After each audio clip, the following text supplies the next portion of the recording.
Ceci est un livre audio autogénéré par Google. Copyright L'Harmattan, 2011. 5 à 7, rue de l'École Polytechnique, 75 005 Paris.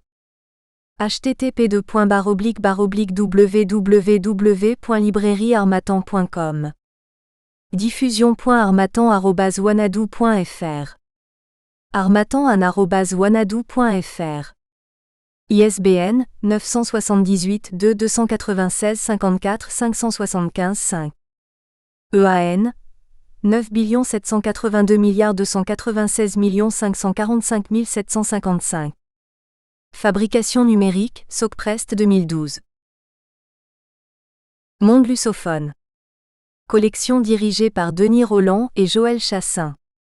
La collection Monde lusophone publie des ouvrages sur cet espace éclaté hérité de l'Empire portugais, de l'océan Indien au Brésil. Titre paru. Felipe Camart, l'écriture de la mémoire dans l'œuvre d'Antonio Lobo Antune et de Claude Simon, 2009. Agnès Levecot, le roman portugais contemporain. Profondeur du temps 2009. E. Tavares, littérature lusophone des archipels atlantiques, 2009. 1 Batista de Souza, Sao Tomé et Principe de 1485 à 1755, une société coloniale, 2008. J.M. da Costa Esteves, la littérature portugaise contemporaine. Le plaisir du partage, 2008. FNUNIZ et DPAES, texte établi et traduit du portugais par Monsieur Rouche, Chronique des rois de Bisnaga, 2008. 1 Musée d'ARTFONSEC dos Santos, J.M. da Costa Esteves, des Roland organisateur, Les îles du Cap-Vert. Langue, Mémoire Histoire 2007. 50 Loison, l'expérience vécue du chômage au Portugal, 2006. Monsieur Montenegro, un culte thérapeutique au Portugal. Entre Moïse et Pharaon, 2006. Monsieur Montenegro, une thérapie traditionnelle au Portugal. Les Bruxos, leurs clients et leur monde, 2005. À Barbe, les îles du Cap-Vert, une introduction, préf. C. Ivora, 2003. À Angelina. Ma mère. And whenever the way seemed long. Or his heart began to fail. She would sing a more wonderful song. Or tell a more marvelous tale. Longfellow. Je remercie tous ceux qui, par leur travail et leur appui, m'ont donné accès à la Bibliothèque nationale de Paris, à la Bibliothèque de Chantilly, à la Bibliothèque Mazzarini, à l'Institut catholique de Paris, à Propaganda Fide, aux archives secrètes du Vatican et au Collège international des Capucins à Rome. Je remercie également la FAPESP et le CNPq pour l'aide qu'ils m'ont accordée. Préliminaire.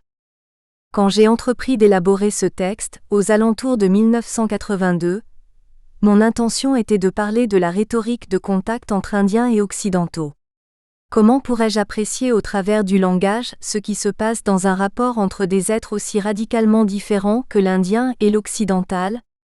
À peine avais-je commencé mon travail que je me retrouvais confronté à une autre forme de cette même question. Les discours de construction de l'autre. Et comme le matériau d'analyse a produit un découpage spécifique, j'ai ainsi délimité mon sujet, les discours des missionnaires sur le Brésil. Titre qui n'est pas demeuré longtemps tel quel, puisque j'ai dû pousser la définition plus avant, le discours français sur le Brésil. Parce que ces missionnaires étaient français et qu'il y avait également des discours de français qui n'étaient pas des missionnaires. C'est alors qu'un autre titre, le regard français sur le Brésil, m'a séduite, car le voir y prenait tout son sens. Ce titre m'a immédiatement rappelé la parenté toujours ambiguë, entre découvrir et conquérir, mais celui-ci, marqué par la relation entre Europe et Amérique, s'est transformé en le discours de la colonisation. Néanmoins, je ne pouvais en rester là, car je me suis rendu compte que la colonisation avait de nombreuses formes, dont quelques-unes ne sont pas catégorisées sous la rubrique « colonisation ». Entre histoire, anthropologie, littérature et linguistique, le thème a commencé à surgir comme un parcours en ligne droite. Les formes colonisatrices du discours de la connaissance. Découvrir, conquérir, donner à connaître. Dans la perspective foucaldienne, tout cela n'ajouterait pas grand-chose au couple savoir-pouvoir, mais dans la perspective discursive qui est la mienne, cela voulait dire beaucoup plus. L'effacement de l'histoire par la notion de culture. La production matérielle de ce qui, une fois effacé, prend le nom d'idéologie. L'intervention critique dans l'histoire de la science, au travers d'un mode d'observation qui propose une confrontation entre le discours de la découverte, de là-bas vers ici, et celui de l'origine, d'ici vers là-bas. Enfin, le voyage comme découverte, le voyage comme possession, le voyage comme administration, le voyage comme mission, le voyage comme journal intime, le voyage comme possible, le voyage comme tourisme. Dans les rapports de contact entre des cultures différentes, entre des continents différents ayant des histoires différentes, la question cruciale du langage ne pouvait qu'être le centre de mes attentions. Et pendant un certain temps, j'ai été convaincu que le plus important de ma recherche, ce qui m'intéressait fondamentalement, c'était l'établissement et la circulation de formes de discours, politiques, scientifiques, littéraires, religieux, en Europe, dans leur rapport à l'Amérique, essentiellement dans leur rapport au Brésil. Ou plus brièvement, comment la découverte du Nouveau Monde s'est-elle reflétée dans la rhétorique européenne, c'est-à-dire dans la configuration même de ces formes de discours. L'objectif serait alors de comprendre la formation de modèles discursifs et les pratiques idéologiques produites dans la confrontation de la science, de la religion, du droit et de la politique, essentiellement sociale. Mais pour ne pas me cantonner dans le passé, j'ai temporellement rapproché de nous ce rapport entre être indien et être brésilien en évoquant les discours des leaders indigènes qui reflètent ces rapports de contact, l'imaginaire d'une langue qui est la nôtre et qui efface pourtant notre langue plus réelle, les limites floues entre l'indien et le brésilien. Pendant ce long cheminement, d'autres ont écrit sur certains des objets que j'observais moi-même.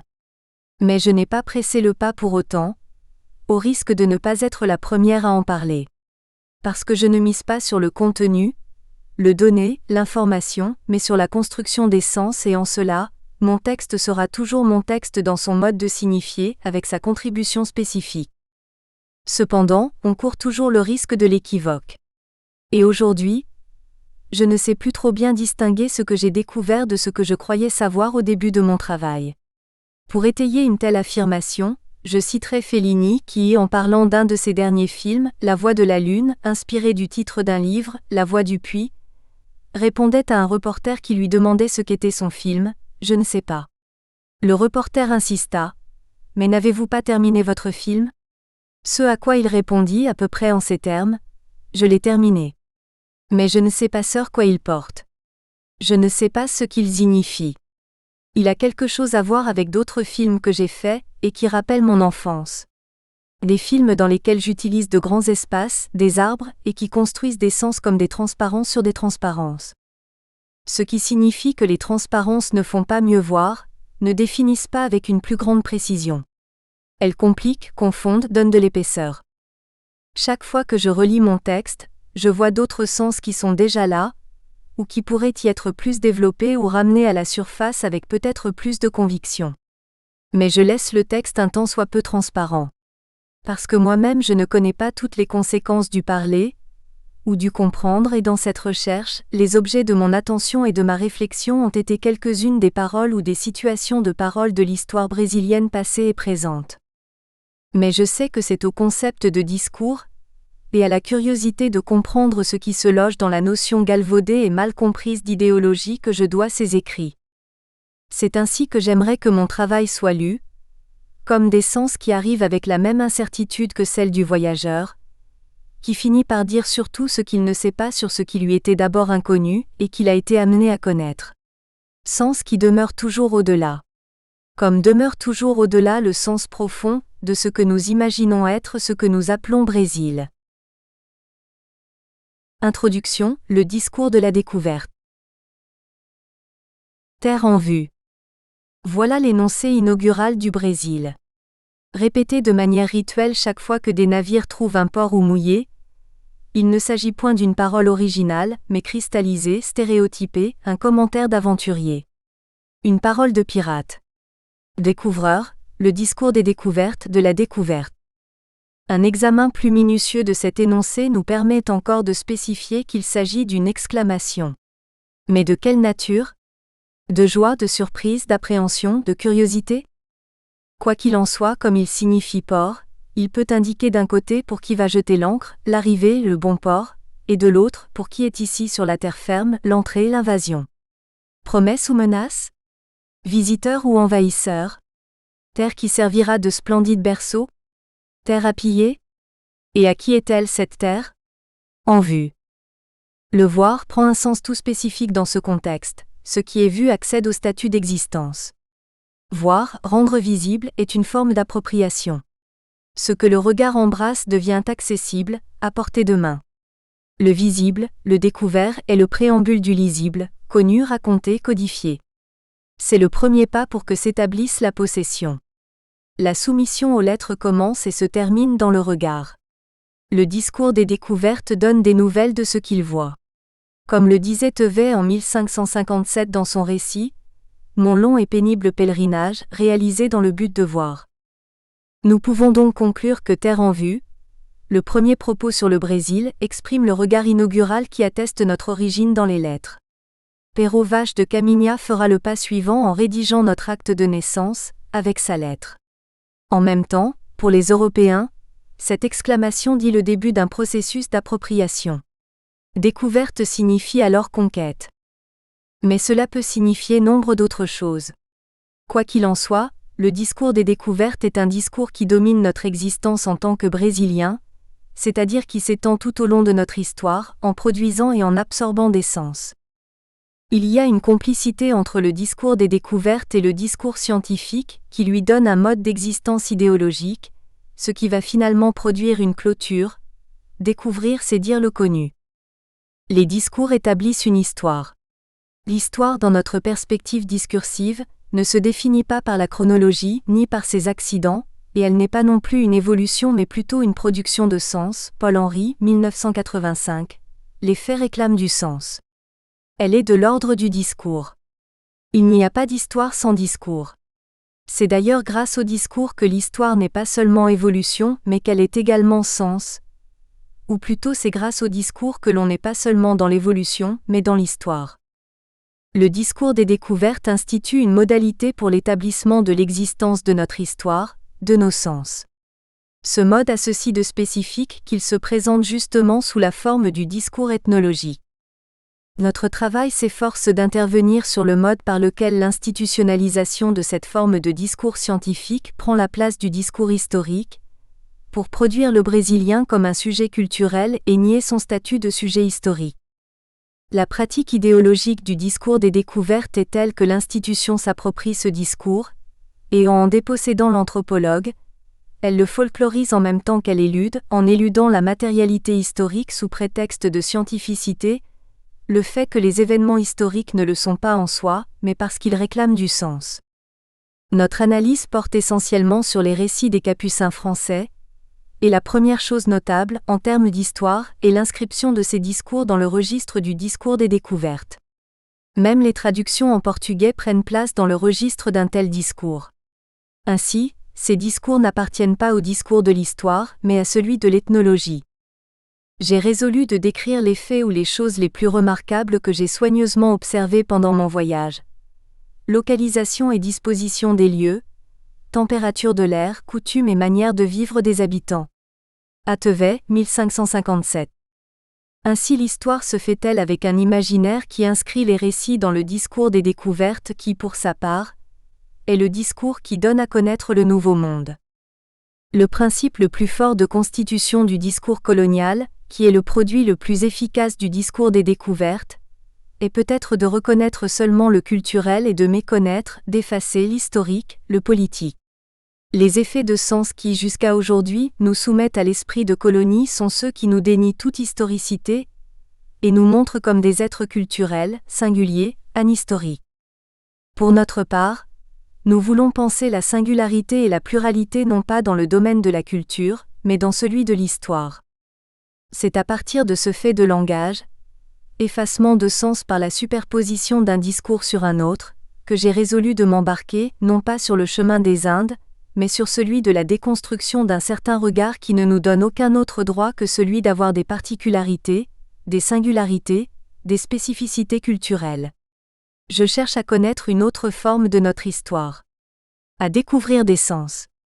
Je ne suis toutefois pas bercé par l'illusion de récupérer notre histoire véritable. Comme nous le savons, selon Michel Pecheux, 1984.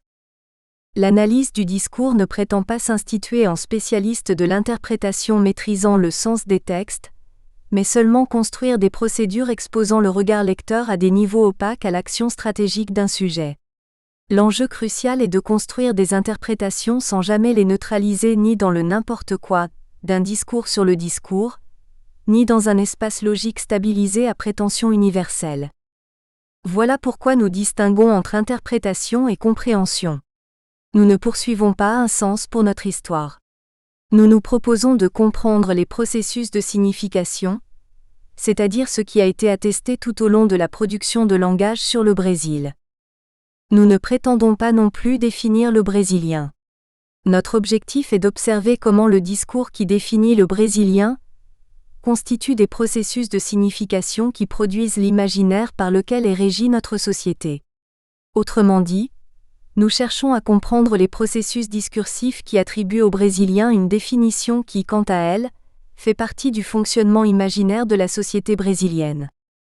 En somme, nous analysons les paroles qui définissent le brésilien et qui constituent notre imaginaire social. Il ne s'agit pas de parler de l'identité, mais plutôt de la construction de l'imaginaire qui préside à la signification du brésilien.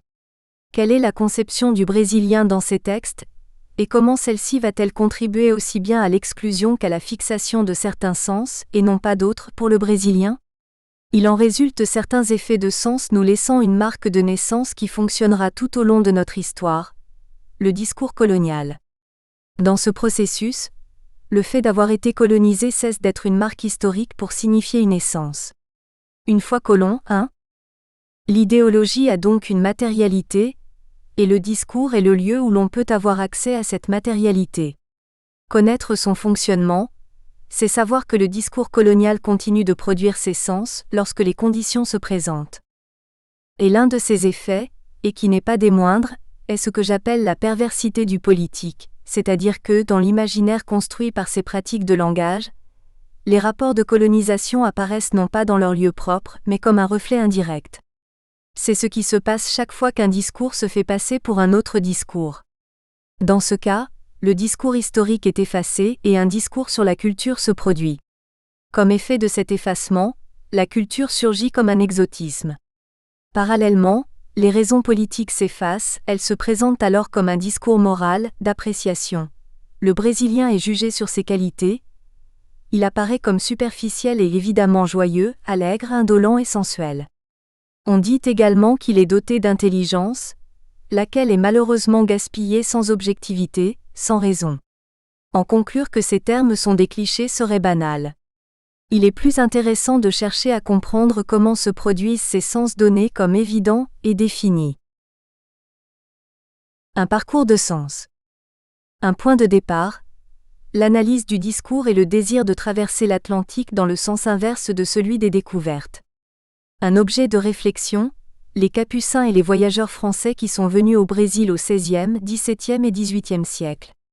Une question de méthode, la possibilité de déplacer le statut de textes qui ont été historiquement catégorisés comme documents, en les prenant ici comme discours, comme lieu de signification, de confrontation de sens, d'établissement d'identité, d'argumentation, etc. Un de nos objectifs, sortir du déjà nommé, de l'interpréter, et chercher à comprendre ces textes comme des discours qui ont produit et produisent des effets de sens devant être compris dans les conditions dans lesquelles ils sont apparus, ainsi que dans celles d'aujourd'hui.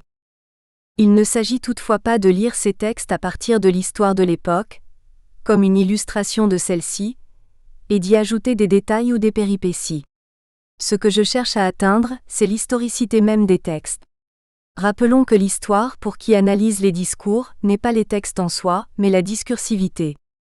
Pour atteindre l'historicité des textes ainsi conçus, le procédé sera de suivre la trame discursive qui a établi des sens en ce qui concerne la rencontre entre l'Européen et l'Indien, entre l'Européen et le Brésil des découvertes. Quelle est cette histoire qui nous est racontée, et à laquelle nous nous identifions en tant que Brésiliens? Quel silence nous accompagne tout au long de cette histoire? Quels modes de constitution et de fonctionnement de cette historicité peuvent être saisis, lus, quand nous analysons sa construction dans les processus discursifs? Comment le silence divise-t-il significativement ce qui se raconte et ce qui ne se raconte pas, produisant ainsi une configuration où se loge la brésilienneté?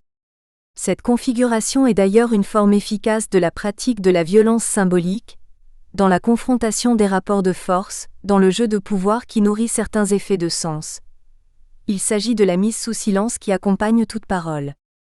Nous cherchons à comprendre dans ces discours comment le sens façonne ces nombreuses, ou en fin de compte seraient-elles rares, directions. Il est alors plus facile de dire que le fil conducteur de cette réflexion sur le discours des découvertes est le discours sur l'Indien, ou enfin le discours sur le Brésil. Cela conduit tout au moins à une division sensible et significative que nous cherchons à comprendre. Comment les Européens en contact avec le Nouveau Monde codifient cette connaissance pour eux-mêmes, en même temps qu'ils normalisent une forme de connaissance exemplaire sur le Brésil. Comment se construit un discours sur notre origine, la constitution de la brésilienneté et ses conséquences, c'est-à-dire comment nous donnons forme à comment nous signifions cette manière d'être brésilien. Discours sur les découvertes, discours des conquêtes ou discours de la domination. Nous cherchons à nous connaître en cherchant à savoir comment l'Europe voit, connaît le Brésil. Et dans le discours des découvertes, nous ne trouvons rien d'autre que des modes d'appropriation, des manières de prendre possession. Le premier mobile de notre réflexion a été une question simple. Et nous, Brésiliens? Ni Indiens ni Européens, nous sommes produits par une parole qui n'a pas un lieu mais plusieurs. Et plusieurs revient ici à dire aucun. De ce non-lieu, nous faisons parler les autres voix qui nous donnent une identité. Les voix qui nous définissent. L'Européen, quand il parle d'Indien, produit de la brésilienneté.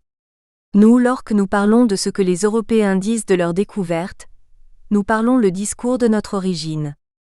Nous faisons parler les autres. Le Brésilien se crée par et dans le fait de faire parler les autres.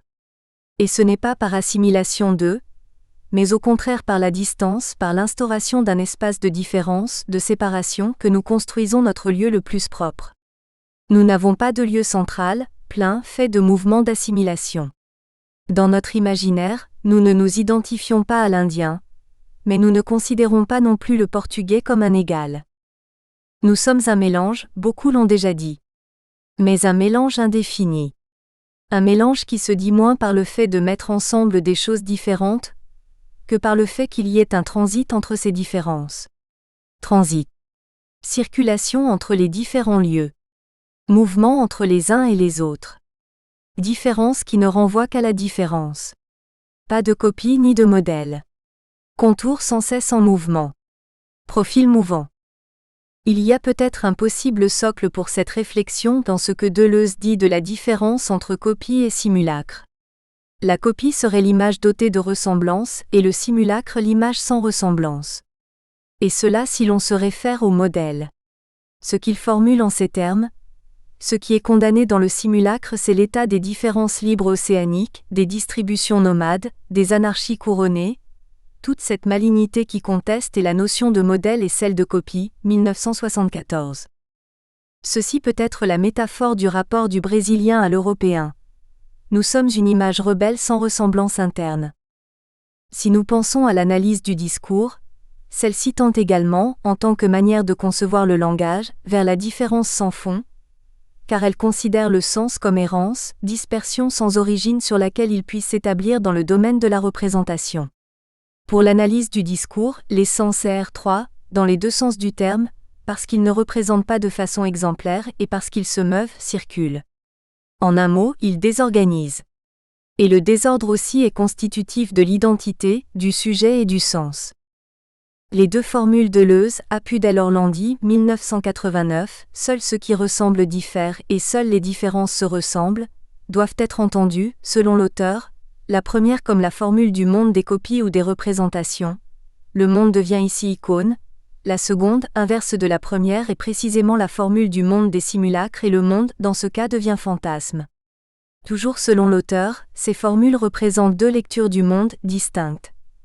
La première pense la différence à partir d'une identité préliminaire, et c'est ainsi à mes yeux que fonctionne la linguistique. Les sens dérivés ont une origine commune, une unité initiale. La seconde pense la similitude et même l'identité à partir d'une disparité de fond. Selon Orlandi, idem, sur ce fond, L. L'unité de mesure et de communication, est le disparate. Le différent éminemment approprié à cette profondeur occupée par une disparité constituante. Deleuze, Logique et sens, page 267, Apud L. Orlandi, 1989. Nous pouvons voir ici le discours et la conception du sens et du sujet, tous deux sans origine, qui lui est inhérente. Et c'est à partir de cela que nous regardons le rapport entre l'Europe et le Brésil de la découverte. La disparité de fond, les fantasmes qui président à ces rapports. Notre sujet, le regard européen sur le Brésil, a bel et bien pour élément constitutif la disparité, et notre méthode, celle de l'analyse du discours, pense le sens et le sujet comme non transparent, comme mouvement, comme historicité. Ou plutôt elle considère, comme le préconise la théorie du discours, la détermination historique des processus de signification. Détermination qui, si l'on considère les rapports Europe-Brésil, nous positionne d'une manière particulière face à la question des simulacres. Et si nous pouvons déjà avancer quelque chose, c'est qu'il y aura une grande marge de silence, produite par le dominateur et saisie par le dominé, dans cette lutte féroce. D'un côté, les Européens cherchent à absorber les différences, en nous projetant comme des copies dans leur imaginaire, copies mal faites devant être tirées au clair. De l'autre côté cependant, en assumant la condition de simulacre, image rebelle et opposée à toute représentation, les Brésiliens ne sont pas toujours conformes au discours des copies. Quoi qu'il en soit, c'est avec ce discours qu'il nous faut nous colter, parfois en l'incorporant, d'autres fois en le faisant exploser par la radicalisation de ses effets, en étant plus européens que les Européens eux-mêmes. Pour ce qui est de la question de l'identité, nous verrons, voir infra page 231, que la ressemblance à l'excès est aussi corrosive que le manque de ressemblance. Ce qui signifie que l'excès de ressemblance est également rupture. Ce jeu compliqué montre en outre un endroit et un envers. Là-bas, l'Européen, ici le Brésilien. À la rhétorique de l'indifférence, de la méconnaissance, opérée par l'Européen, qui construit par là même notre insignifiance, répond la rhétorique de l'anthropophagie qui dévore l'Européen en semblant lui donner une importance excessive. Pour paraphraser L. Orlandi 1989, je dirais à propos cette fois de notre condition historique. Qu'advient-il de ces simulacres, les Brésiliens, de ces images rebelles et sans ressemblance? En tant que simulacres, vont-ils rester dociles, soumis à un langage qui les a dispersés comme des images auxquelles manque une ressemblance interne? Pour notre part, nous considérons que s'ouvre ici la possibilité d'un autre discours que nous cherchons à comprendre dans notre réflexion. Il convient ici de répéter notre observation.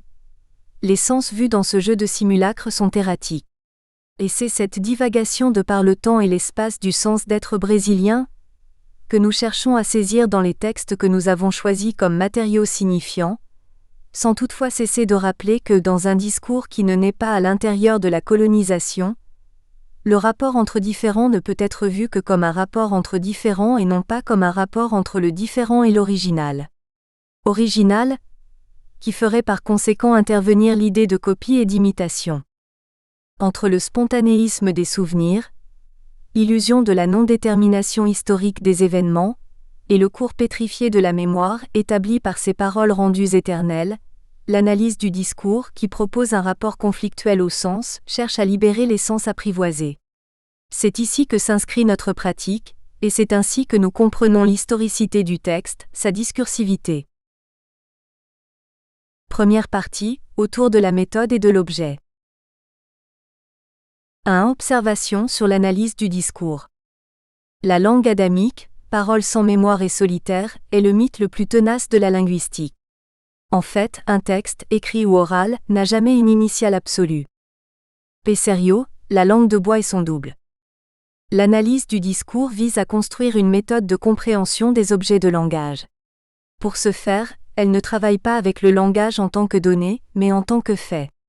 Son origine est liée au politique, ou plutôt, ainsi que l'affirme Courtine en 1986, l'analyse du discours cherche à comprendre les formes textuelles de représentation du politique. Plus encore, elle finit par inaugurer une nouvelle perception du politique, par la prise en compte de la matérialité du langage, matérialité qui est à la fois linguistique et historique.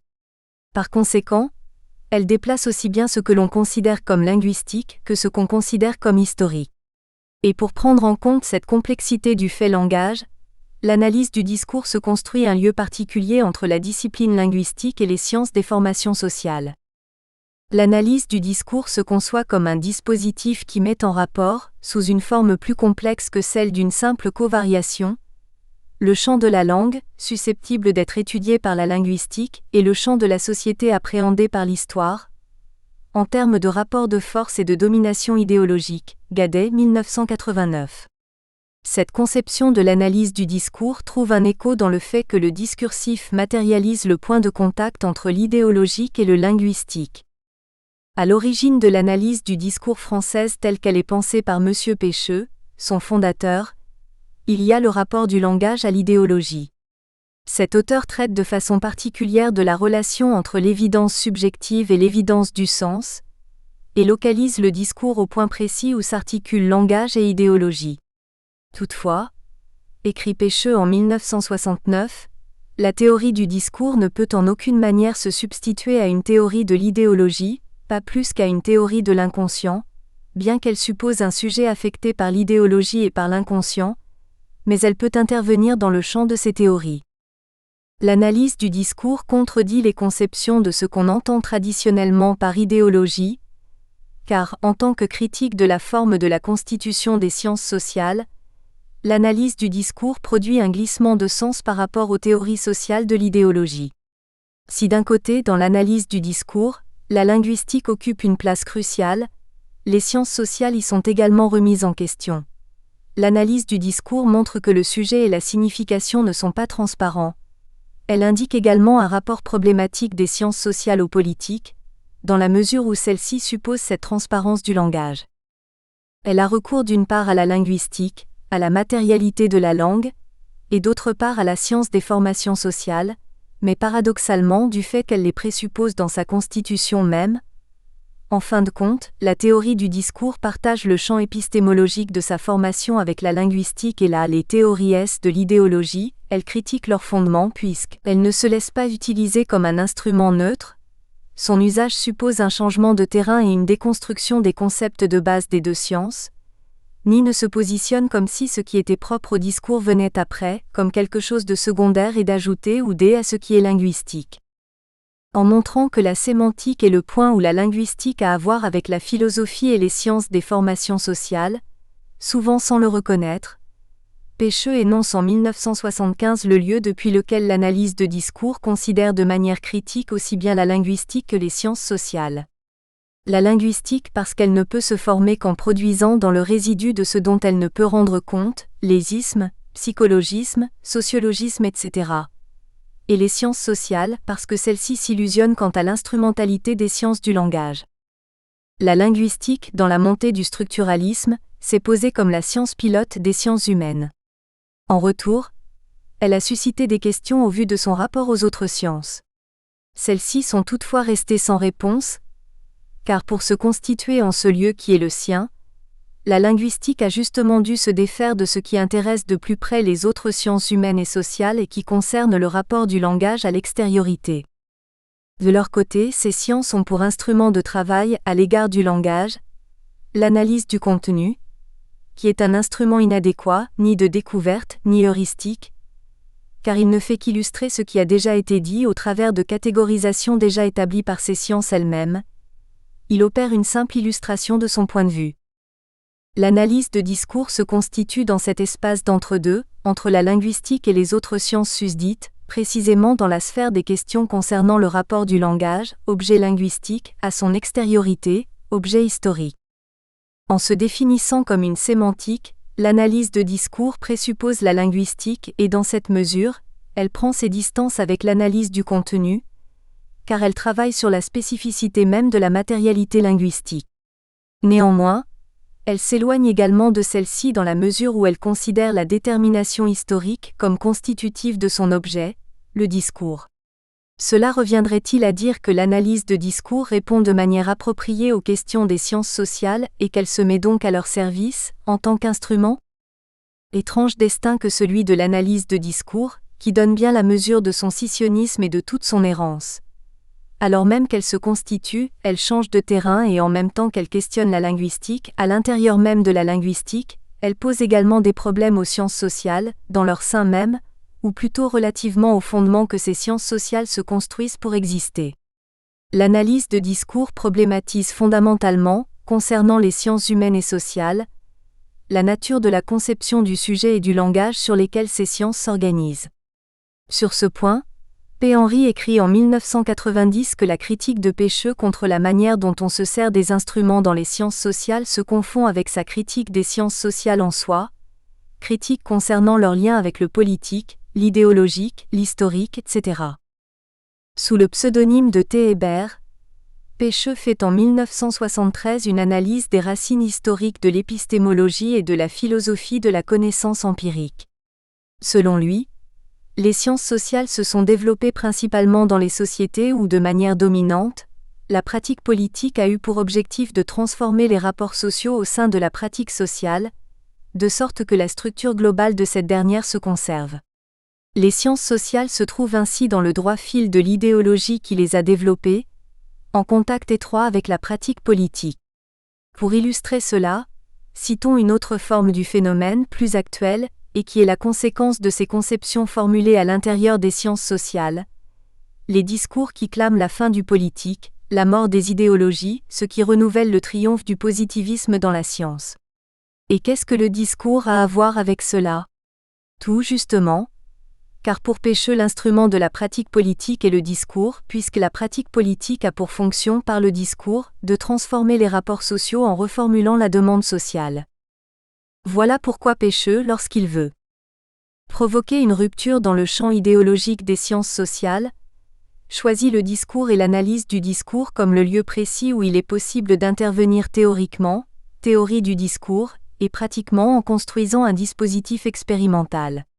P. Henry, 1990. Le moyen de rompre avec l'usage que les sciences font de leurs instruments d'analyse se situe donc au sein même de la conception discursive du langage, conception selon laquelle le langage n'est pas considéré comme un instrument de communication de signification qui existerait et serait défini indépendamment de lui, c'est-à-dire en tant qu'information. Et c'est ce que Pécheux veut dire lorsqu'il affirme que le langage sert à communiquer et à ne pas communiquer, 1975. Voilà pourquoi la notion même d'idéologie est autre dans l'analyse de discours. La notion d'histoire est autre. La notion de sujet est autre. Parce qu'elles ne se définissent que par leur caractère éminemment constitué par l'autre terme du syntagme dont elles participent, c'est-à-dire le langage. Un rapport symptomatique est celui qui existe entre le sujet du langage et le sujet de l'idéologie. Si le langage apparaît dans ce cadre théorique comme la matérialité spécifique du discours, ce dernier, quant à lui, se définit en tant que matérialité spécifique de l'idéologie. Ce n'est donc nullement d'une simple application, dont il s'agit, ni de l'usage d'un instrument visant à donner une plus grande scientificité à la science des formations sociales. Il s'agit d'un instrument qui, lorsqu'on en fait usage, transforme aussi bien le point de départ, les concepts et les présupposés théoriques, que celui d'arrivée, les conséquences analytiques. Ce n'est pas un instrument neutre, et ce parce qu'il reconnaît l'épaisseur sémantique du langage lui-même. L'historicité, nous y reviendrons souvent, est l'historicité du texte, c'est-à-dire sa discursivité, sa détermination historique, qui n'est pas un simple reflet du dehors, mais qui se constitue déjà dans la tessiture même de la matérialité linguistique. Il s'agit donc de penser la matérialité du sens et du sujet, leur mode de constitution historique. Ce n'est toutefois pas aussi simple que cela. Parce que la théorie du discours a pour base une théorie non subjective de la lecture, Pécheux, 1969. Théorie qui constitue un rapport spécifique, c'est-à-dire un rapport critique de l'analyse de discours à la linguistique. Dans un tel rapport critique, l'analyse de discours inclut le sujet, chose que la linguistique ne fait pas, en même temps qu'elle le décentre, c'est-à-dire qu'elle ne le considère pas comme source et responsable du sens qu'il produit, bien qu'elle le considère comme faisant partie de ce processus de production.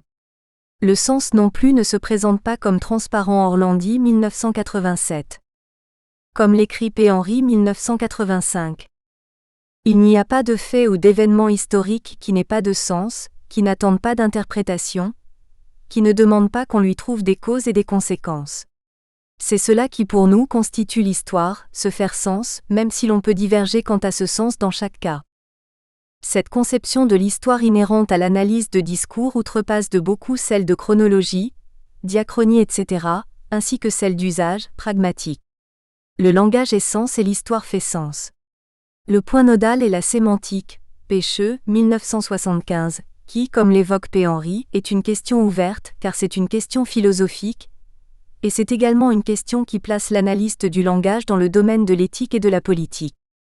La question de l'historique se lie ainsi à celle du langage, à celle du sujet et à celle de la science, dans notre cas les sciences humaines et sociales. D'autre part, si nous pensons la question de la production de sens par rapport au domaine de l'éthique et de la politique, nous pouvons y inscrire, pour ce qui est de l'Amérique latine, la question de l'analyse de discours. Il nous suffit alors de rappeler que la production de connaissances de l'Amérique latine sur l'Amérique latine peut prendre une forme critique, de sorte à ne pas être une simple reproduction du regard européen ou nord-américain, et ainsi de suite. Dans la pratique, ceci reviendrait à reproduire seulement les modèles et les théories, en les remplissant avec des données spécifiques, pour grossir les paradigmes déjà définis depuis l'extérieur. Au contraire, cette autre forme de connaissance que nous venons d'évoquer peut, entre autres choses, contribuer à sa manière à l'ensemble des réflexions composant l'histoire des sciences. Ainsi, nous pouvons dire que dans ce processus discursif que nous analysons, il y a une équivalence entre comment le brésilien est dit et la pratique d'une connaissance, ou disons-le plus directement, ce comment le brésilien est dit importe beaucoup et détermine la pratique d'une connaissance. Revenons donc à nos considérations sur le discursif. L'histoire de l'analyse de discours est déjà marquée par une certaine unité qui regroupe cependant de nombreuses différences. Son développement est marqué par des ruptures. A. Rupture politique, entre les différentes gauches, années 1960 à 70. B. Rupture dans le rapport direct des intellectuels à la politique. C. Rupture entre la pratique politique et le travail théorique. C'est ce qu'écrit Courtine qui ajoute que l'analyse de discours, au départ, était liée au développement de la pensée critique, alors identifiée au marxisme et qui faisait de la linguistique une référence méthodologique essentielle dans l'analyse des textes. Puisqu'elle apparaît comme une tentative d'appréhender les formes textuelles du politique, l'analyse de discours subira sans doute certaines conséquences, dès lors qu'il s'agira de vivre, comme c'est le cas, les effets du désir de ce que le politique n'existe plus, Courtine, 1986, idem. Cette question est encore plus importante dans un champ de réflexion où l'objectivité de la connaissance a toujours évacué le politique de sa proximité. Le champ de la linguistique, qui n'a même pas admis la contradiction, ou la dialectique qui, dans son scientisme, est passé directement du rationalisme au positivisme. Les signes du reflux du politique sont nombreux. Ceux qui touchent l'académie nous intéressent particulièrement. Le silence des intellectuels, l'indifférence, le repli sur soi, le renouveau de l'individualisme qui se dédouble en un espace considéré comme politiquement vide. La fin du politique marque l'émergence d'un double oubli, le recouvrement du rapport de domination politique et l'oubli du mouvement de la pensée, qui s'est exténué dans l'analyse de la domination politique et ne s'est pas occupé des autres formes de domination, Courtine, Ibid. Cette volonté d'oubli prend en politique la forme du pragmatisme, ce reflet d'une société qui n'a plus le temps de se souvenir et de méditer, Horkheimer, Apud Courtine, Ibidem. Quelle forme cette volonté prend-elle dans les sciences humaines ? La valeur opérationnelle, pratique, instrumentale efface leur valeur critique. L'observation supplante les savoirs généraux. Le fait disqualifie l'interprétation. Le spécialiste se hisse au rang de l'intellectuel. Les chercheurs s'éloignent des cimes des idées et retrouvent la terre ferme des choses et les rigueurs du calcul. En somme, écrit Courtine Ibidem, le désir de ce que le politique disparaisse s'incarne dans une raison disciplinaire et indispensable, le renouveau du positivisme. Ceci a conduit l'analyse du discours à devenir une pratique divisée entre une fonction critique et une fonction instrumentale. Dans sa fonction critique, l'analyse du discours interroge l'existence même des disciplines en les déterritorialisant. Mais ce faisant, elle construit en même temps ses propres procédés, délimite son objet et tend elle-même à se territorialiser. Et cela vaut pour quelques-uns, Pour ceux qui ne reconnaissent et n'exercent de science que depuis la terre ferme, c'est-à-dire quand la science parle de soi en tant que science. Pour d'autres, l'expansion de termes, interdiscours, formation discursive ou de principes théoriques, comme celui d'affirmer que ni le langage ni le sujet ne sont transparents, qui apparaissent dans les réflexions actuelles non pas comme un dispositif théorique global, mais point par point. Gadet, 1990, sont la marque de l'analyse du discours dans la réflexion sur le langage. Cette réflexion établit que le sens doit être appréhendé en même temps dans la langue et dans la société. Et cela est particulièrement vrai si l'on pense à l'Europe. Pour ce qui est de l'Amérique latine, la question de l'analyse du discours est encore plus vivante et expressive. Le logicisme et le sociologisme, écrit Pecheux, ainsi que Gadet, 1977, découlent de la philosophie spontanée qui accompagne la linguistique et constituent deux formes spécifiques de dénégation du politique. La tendance logiciste nie le politique en parlant apparemment d'autre chose, alors que le sociologisme le rejette en parlant ou justement en croyant en parler. La tendance logico-formaliste semble se dédoubler dans la sphère des idées pures, loin de toute autre considération. La sociolinguistique se développe après la guerre froide, liée à des phénomènes qu'il est intéressant d'observer. L'un d'entre eux est l'évolution de ce qu'il est convenu d'appeler le tiers-monde. La transformation partielle du colonialisme classique en néocolonialisme a soulevé la question politique de la distance scientifico-technique à absorber. Dans ce cadre se posent les questions sociolinguistiques du multilinguisme et de la standardisation des langues nationales. L'autre phénomène est le développement des contradictions dans les institutions scolaires des pays plus développés, avec différentes formes de scolarisation de masse entraînant des problèmes d'échec scolaire. Il y a un progressisme dans la sociolinguistique, qui prétend contribuer à résoudre ces difficultés et à supprimer les inégalités. C'est un humanisme réformiste. Changer de terrain dans ce cas précis, c'est avant tout reconnaître que les difficultés et les inégalités ne sont pas des imperfections des sociétés industrialisées, mais qu'elles sont structurales et inhérentes à l'essence même de la société capitaliste. Changer de terrain, c'est parler de rapports de production et non pas de rapports sociaux. Le logicisme recouvre la question de l'État, car il considère les déterminations juridico-politiques comme inscrites dans le fonctionnement de l'appareil d'État, comme s'il s'agissait de propriétés psychologiques et morales inhérentes à une nature humaine universelle et éternelle. Le sociologisme recouvre également la question de l'État, car il substitue à l'analyse des rapports de production une théorie des rapports sociaux qui est en réalité une psychologie des rapports interindividuels, statut, rôle, prestige, attitude, motivation. Voilà pourquoi ces tendances n'ont rien à dire sur le néocolonialisme qui n'a pas l'aspect psychosocial concret des rapports de parenté, d'âge, de sexe, de race, de niveau culturel. Changer de terrain, c'est adopter un positionnement théorique face à la question de la forme sujet de droit, et de la subjectivité morale et psychologique qui l'englobe. La notion de discours et de formation discursive, FD, joue ce rôle de désubjectivation de la théorie du langage. Nos considérations nous permettent de situer la nature de l'analyse du discours en Amérique latine. Par son histoire scissioniste et par les présupposés de sa théorie, qui entretient un rapport fondamental avec le politique, l'analyse du discours permet à la réflexion sur le langage de prendre en compte les spécificités historico-politiques des différents contextes où elle se développe. Ainsi, la manière dont l'analyse du discours se développe au Brésil peut et doit différer de celle dont elle s'est développée en France. C'est cela que je voudrais dire en affirmant que l'analyse du discours, si nous sommes cohérents avec ses présupposés, en même temps qu'elle produit une certaine forme de connaissance, nous oblige à une prise de position face à l'histoire des sciences. Si d'une part tout est politique, et que d'autre part on a cherché à minimiser ou à mépriser l'importance du politique, il n'en est pas moins vrai que de nos jours, il est plus ou moins clair pour tout intellectuel que ce qu'il produit comme connaissance est d'emblée soumis à des tensions qui naissent de heurts qui n'ont rien à voir avec la prétendue neutralité de la science, mais avec les rapports de force qui président à un imaginaire social comme le nôtre.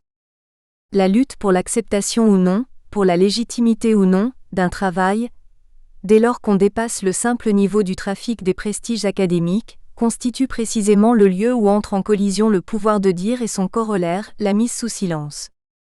Si nous comparons l'Amérique latine aux autres continents, nous pouvons y observer une grande vigueur dans la confrontation de telles positions. Nous réagissons très bien au processus d'exclusion auquel nous sommes soumis depuis des siècles, et dont nous avons hérité le paternalisme et l'exotisme, le devoir d'avoir certaines singularités, d'être des êtres culturels, qui présentent des particularités parfois attrayantes, parfois marquées par la barbarie. Il ne s'agit pas pour nous de nier tout rapport à d'autres centres de production de connaissances, de tourner le dos et de méconnaître.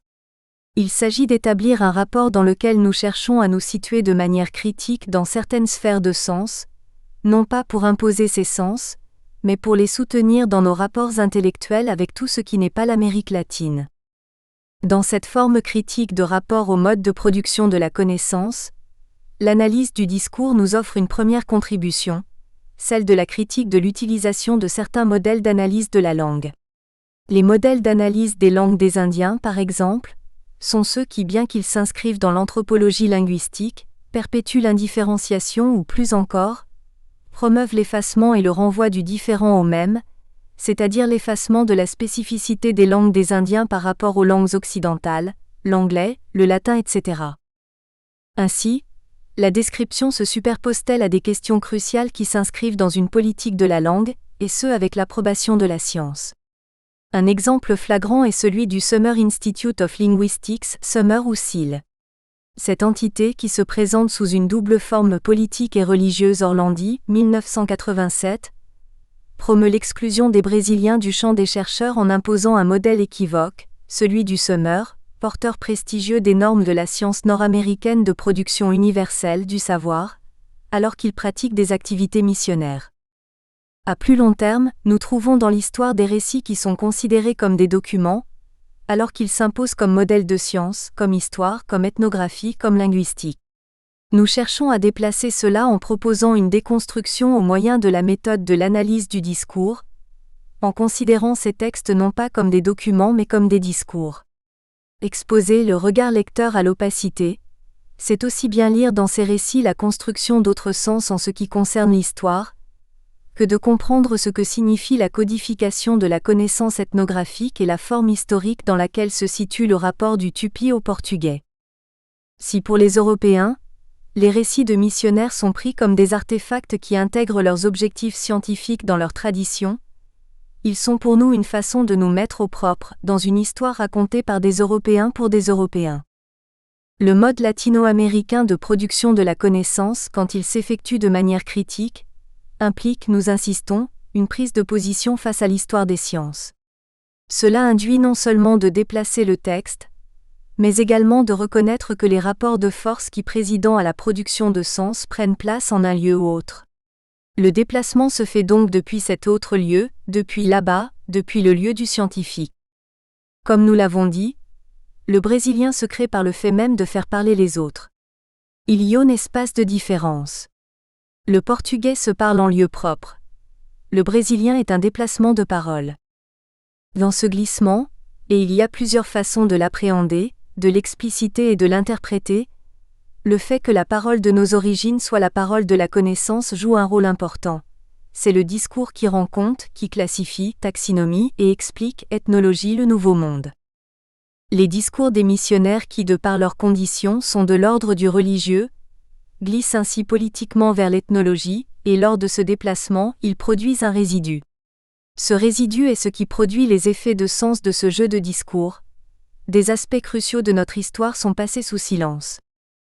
Nous insistons sur le sens particulier de ce qu'est l'histoire pour l'analyste du discours. L'histoire est liée à des pratiques et non pas au temps en soi. Elle s'organise autour de paramètres comme les rapports de pouvoir et de sens, et non en fonction. Nous espérons que vous avez apprécié cet aperçu. Pour continuer à écouter ce livre audio sur Google Play Livres, utilisez le lien dans la description de la vidéo.